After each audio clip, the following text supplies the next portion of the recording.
여쭤봐야 될 사건이 그 국군정보사령부 기밀 유출 사건이 있지 심각한 않습니까? 사건입니다. 예. 정말 제가 역대급 정보 실패고요, 방첩 실패입니다. 이건 뭐 두말할 나위가 없습니다. 이 문재인 정부 탓 얘기를 하더니. 아 그거는요 정말 한동훈 대표 버릇 같아요. 아주 나쁜 버릇. 예, 왜 안 된 건 다 남 탓이고 잘 된 건 자기 탓입니까? 참 간첩죄로 적용할 수 있도록 형법을 개정하자라는 이야기는 꽤 오래된 논란입니다. 네. 그래서 그 부분에 대해서는 저희 민주당에서 19대부터 21대까지 계속 개정 법안을 내놨어요. 네. 22대 들어서도 이번에도 내놨습니다. 예. 저희가 반대한 게 아니고 오히려 저희가 하자고 한 측면입니다. 민주당이 막았다. 말도 안 되고 공부 좀 예. 하라고 하시면 좋겠고, 예. 예. 저 집권 여당 대표답게 이야기를 하셨으면 좋겠어요. 예. 그건 사실관계를 전혀 왜곡하는 예, 거고요. 예. 그리고 또 하나 논란은 네. 국가보안법으로도 의율이 가능하다라는 문제제기가 이런 있었던 사건이 거예요. 있을 예, 때. 예. 예. 법조계 내에서. 예. 그러니까 이게 간첩죄 적용 형법에 간첩죄 적용을 하자라는 그 자체를 반대하는 게 아니고요. 예, 예. 논란이 있는 겁니다. 네. 국보법으로 현행 법률로도 충분하다라는 사람과 아니야 형법을 좀 강화해야 강화해야 돼. 예. 돼라는 사람들의 논란이 있어서 예. 기존에 안 됐던 거지 이게 여야 때문에 안 된 게 아니에요. 예. 그런데 지금 그 사실 문재인 정부 시절에 국정원의 대공수사권 축소 폐지 쪽으로 가면서 사실상 해외 정보 파트를 확대하고 해외에 있는 산업 스파이나 뭐 이런 걸 잡는 쪽으로 우리가 노력을 해야 된다. 그렇게 가다가 다시 또 지금 대공수사권을 뭐 그 경찰로 이관하는 것에 대해서 반대하면서 뭐 이걸 뭐 대공수사권을 부활해야 된다는 쪽으로 잡고 있어요. 그리고요 저는 윤석열 정부의 정보기관 관계자들을 다 경질해야 된다고 봅니다. 다 경질해야 예. 된다. 이번 예. 사건은 그 정도로 큰 사건입니다. 예. 작년에 국정원 인사 자본 문제로 국정원장이 교체가 됐습니다. 예. 초유의 사건이죠. 예. 국정원 인사를 올렸는데 대통령이 반려시키고 난리가 났었잖아요. 그랬어요. 예. 그리고 전임 정부 인사들을 보복한답시고 몇백 명을 네. 대기 발령내고 했거든요. 그런 탓을 돌렸는데 이번 건은 예. 우리 내부 문제가 아니에요. 예. 이 자리에서 공개적으로 말씀드릴 수 없는 네. 제한적인 요인이 너무 큰 사안입니다. 즉 예. 다시 말해서 휴미트가 어느 정도로 붕괴됐고 즉 정보망이 어느 정도로 붕괴됐다라는 것조차를 말하는 게 예. 이건 국익에 도움이 안 돼요. 그런데 엄청난 정보 실패란 말입니다. 이건 핵심은 예. 우리나라 정보기관의 수장들이 일을 안 하는 겁니다. 아. 복지부동하는 겁니다. 예. 앞서 말씀드린 것처럼 예. 정보기관이면 정보기관답게 해외 예. 속보를 수집하고 국익을 위해서 해야 되는데 네. 지금의 정보기관 수장들은 예. 용산만 바라봐요. 아. 자기 자리 보전만 해요. 용산. 예. 전혀 자리부전. 일을 안 해요. 그러니까 뭔가를 하는 사람들이 없어요. 그러다 보니까 당연히 정보기관 습성상 그 밑으로 실무에 계신 분들은 가만히 있죠. 네. 그런데다가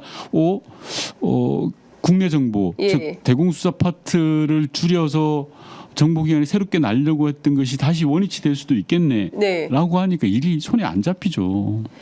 그러니까 뭐 저희들이 취재해도 1급 이상 공무원들 안 움직인다. 네. 뭐 그래서 뭐 대통령실에서 특단의 조치로 뭐 새로운 뭐 돌파구를 마련해야 된다. 뭐 여러 가지 시나리오가 또 정치권 안에 돌고 있기도 한데 그 큰 틀에서 보면 이 정보 실패에 대해서 그 아무도 책임을 안 지고 있는 거 아닙니까? 일단 귀국은 시킨 거고 블랙 요원은 아니 블랙 요건 귀국만의 문제 끝날 게 아니에요. 그걸로 퉁칠 일이 아니다. 아, 그럼요. 왜냐하면 예. 블랙 요원들이 그냥 가서 혼자서 활동합니까? 가족들도 같이 가요. 그럼 가족들이 지금 남아 있는 분들도 계실 거 아니에요. 그리고 현장에. 예. 블랙 요원들이 거점을 만들어서 사무실도 운영하고 망들을 연결해 놨을 거 아닙니까? 예. 블랙 요원만 빠져나오면 뭐 합니까? 그 사무실이면 운영됐던 망들이 다 무너지는 건데. 이거는 복구하는데 1, 2년 만에 복구되는 게 아니고요. 제가 모두에 말씀드린 것처럼 건국 이래 최대 방첩 실패고 정보 실패라고 말씀드렸던 건 네. 복구하는데 하세월입니다. 1, 2년이 걸릴 게 아닙니다. 그리고 이건 이런 큰 사고를 벌려놓고도 쳐놓고도. 아무렇지도 않은 예. 것처럼 있고 예. 정보위에서 먼저 보고하지도 않았어요.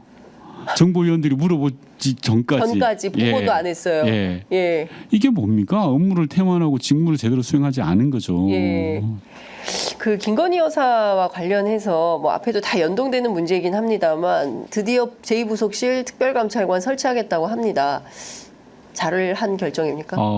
제2부속실은 필요합니다. 그런데 순서가 잘못돼도 한참 잘못됐습니다. 네. 우선은 김건희 여사에 대한 여러 범죄 의혹들에 대해서 철저한 수사가 필요합니다. 예. 그 수사 결과를 바탕으로 처벌받을 게 있으면 처벌받고 예. 대국민 사과할 게 있으면 하셔야 됩니다. 예. 그게 근원적인 해법의 출발입니다. 예. 그런 다음에 시스템적으로 영부인의 활동을 얼마나 보좌할 것이냐의 네. 문제로 들어가야지 예. 순서가 완전히 거꾸로 된 거죠. 예. 제2부속실 만든다고 근원적인 문제를 개선하지 않으면 문제 제2, 제3의 문제는 또다시 발생할 수밖에 없습니다. 네. 이거는 잘못된 접근이라고 생각합니다. 예, 의원님 제가 오시는 분들께 꼭 여쭤보는 질문이 하나 있습니다. 이게 지금 대통령은 상수입니다. 거부권 계속 행사하고요. 또 국회에서는 또 계속 이제 입법을 안 할 수가 없고 인사청문회도 하고 그걸 통해서 새롭게 발견되는 사실도 있고 또 민주당 의원님들 진짜 22대 국회 진짜 열일하고 계시고 너무 열심히 활동하시는 거 저희도 상임위 이제 돌아가는 상황을 보면서 확인할 수는 있는데 일반 국민들은 살짝 무기력해지는 것 같아요. 이거 되는 거 없는 거 아니야? 뭐 이런 주장들.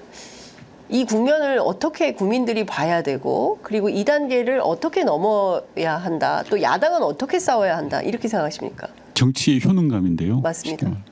정치가 싸우는 것만 있는 게 아니라 문제 해결까지 가야 되거든요. 네. 지금 저희 말씀처럼 민주당의 여러 의원님들이 열심히 싸우고 있는 것에 대해서는 저는 동의합니다. 네. 근데 세상을 바꾸고 잘못 가고 있는 국정 운영을 바로잡을 수 있는 효능감을 어디서 보여줄 거냐의 네. 문제인 것 같아요. 그 문제는 좀 더 저는 전략적으로 갈 필요가 있다고 생각을 합니다. 예. 열심히 싸우는 것과 정치의 효능감을 높이는 게 따로 갈 수는 없는 거거든요. 네. 그래서 그 부분은 저는 원내 지도부 그리고 이번 8월 18일인가요? 네, 새롭게 전당대회에서 구성될 지도부가 예.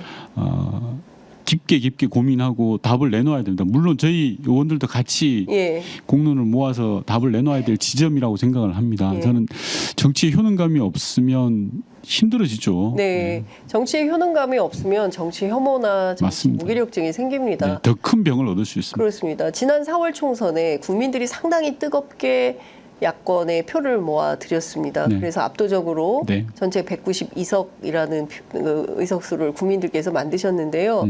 4월, 5, 6, 7 그리고 8월이 됐습니다. 맞아요. 뭐가 변했지? 이기는 싸움을 해야 됩니다. 그래서 그러니까요. 이기는 싸움. 예. 그래서 막 그 국회에서 법안 하나 가지고 이렇게 다투는 건 치열하게 다퉈야 됩니다. 예. 청문회도 치열하게 다퉈야 되고. 그런데 결국 국민이 이길 수 있는 싸움을 해야 됩니다. 예. 그러니까요. 국민이 전반적으로 이길 수 있는 싸움의 지혜를 네. 전략적으로 민주당이 어떻게 마련할지 예, 저희가 한번 지켜보도록 하겠습니다. 속보 하나 들어와서 말씀드리겠습니다. 윤석열 대통령이요. 방통위 추천 KBS 이사 7명 임명안 제가를 했다고 합니다. 곧 이어서 MBC도 하겠네요. 예. 오늘 말씀 여기까지 듣도록 하겠습니다. 고맙습니다. 네.